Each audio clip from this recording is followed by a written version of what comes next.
After Game 4, what did you think? I thought Cleveland was clearly in the driver's seat. I mean, even with a pitching match, that starting pitching matchup in the favor of the Cubbies, I didn't like the vibe I was getting from the Cubs. Their offensive game was bad, poor at bats, chasing pitches, and Cleveland's pitching, especially bullpen, had been lights out. So I actually thought the game was a little shaky for the Cubs last night. Yeah. I didn't think their bats were that great last night. They missed opportunities to tack on runs. So they're not out of the woods yet.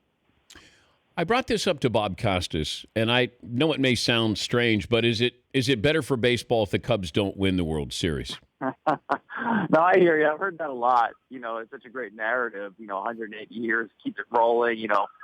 Something, some collapse or some monumental event that causes them not to win this year to keep the narrative going. I get it. I think there's some truth to that. It's not a bad story to see the Cubs win a World Series, too, because it may never happen if, there's no guarantee this team gets back again. So they're compelling, win or lose, and some people will say even more compelling losing. You got Arrieta in Game 6. It would feel like that's an advantage for the Cubs, but is it that much of an advantage in Cleveland?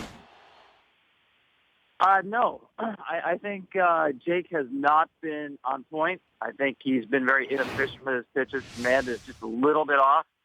And I got to tell you, I've been impressed with this kid Tomlin because he really changed the way he threw late in the season, the last 2 months of the season, actually changed the arm slot on his curveball.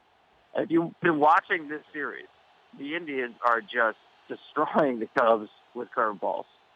They have pitchers who throw really good ones when you talk about all three starters and their closer, Cody Allen. And I think the key will be you're probably only going to see Tomlin for 2 at-bats each. You talk about 2 times around the lineup for the Cubs. They better have a lead after those 18 at-bats. Yeah. Because I don't think they've been able to sniff Miller, Allen, and Shaw. The Dan Patrick Show, weekday mornings on Audience.